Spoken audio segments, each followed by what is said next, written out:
Όπως και να ήταν, εμάς μας ενδιαφέρει να είναι στην ευθεία και να κοιτάμε προς τα κάτω δίπλα το ένα στο άλλο. Με ασφάλεια, δεν πιάσω το ένα πόδι, δεν το πετάξω εκεί, αν είναι ένας άλλος μπορεί να έχει κάποιο πρόβλημα.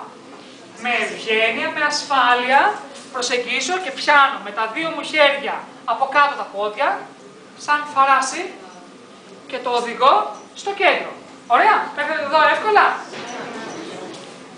Πάντα θέλω να έχεις στο μυαλό σου ότι εγώ μπορεί να είμαι ένα μικρό παιδί, ένα μικρό κορίτσι και να έχω να κάνω με ένα μεγαλόσωμο.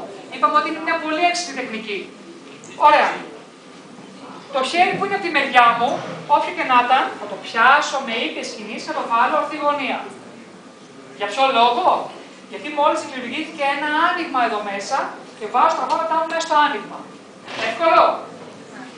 Το χέρι που είναι από τη μεριά του κεφαλιού θα πάει και θα πιάσει το χέρι που είναι απέναντι, πώς είναι τα ζευγαράκια που γραπώνουν το χέρι ο ένας με τον άλλον.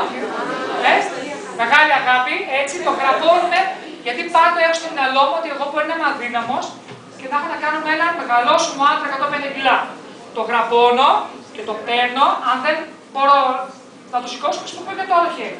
Και που το πάω στο μάγουλό του και κουμπάω τη ράχη του χεριού του στο μάγουλό του. Εύκολα μέχρι εδώ.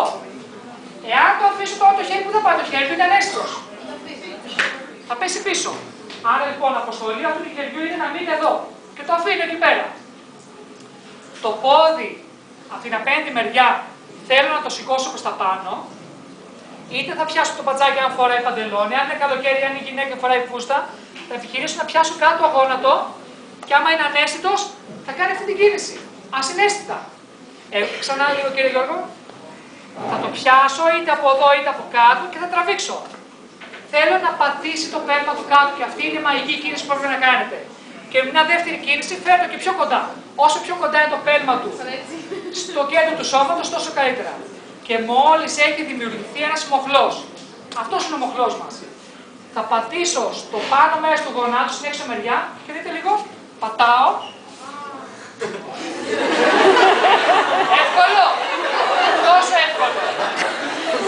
Εάν τον αφήσω, και αν είναι στρόγγυλος και μεγαλόσωμος, αν τον αφήσω εδώ μπορεί να γυρίσει πίσω. Κάντε λίγο ησυχία, η ερωτήση σε μισό λεπτό. Η ερωτήση σε μισό λεπτό. Εάν τον αφήσετε εδώ μπορεί να γυρίσει προς τα πίσω. Πρέπει να το σιγουρέψετε παίρνοντας το πόδι και κάνοντας το ορθή γωνία. Ωραία, εγώ το με ισχύει, ορθή γωνία. Και μπορείτε να σηκωθείτε και να φέρετε να κάνει μία ήπια έκτος στο κεφάλι. Τι έχω πετύχει? Είναι ανάσκελα έτσι ώστε να κλείσει ο αραγωγός στο φιβάσι της γλώσσας. Εδώ δεν θα κλείσει ποτέ. Το έχω σιγουρέψει αυτό.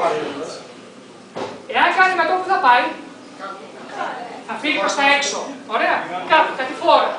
Ποτέ δεν θα κλείσει, δεν θα πάει μέσα στους πνεύμονες ξανά το γαστρικό περιεχόμενο. Και έχω κάνει ένα κολπάκι, έχω βάλει τη ράχη του χεριού του και όχι το κύριο μέρος, γιατί εδώ μπορεί να λύνει το γαστρικό περιεχόμενο. Θα πάθει στρόφι σε δεύτερο βαθμό. Άρα λοιπόν η ράχη του χεριού του. Και παραμένω σε αυτό το σημείο μέχρι να επανέλθει ή μέχρι να φτάσει στο στενοφόρο. Ποτέ μην αφήσετε κάποιον μαθητή, κάποιον γνωστό σας να έχει πιει πάρα πολύ και να είναι ανέστος, ανάσκελα. Έχουν χαθεί πολλά παιδιά έτσι, επειδή ήταν ανέστητα και πνίγηκαν ουσιαστικά από το γαστρικό περιεχόμενο. Συμφωνεί?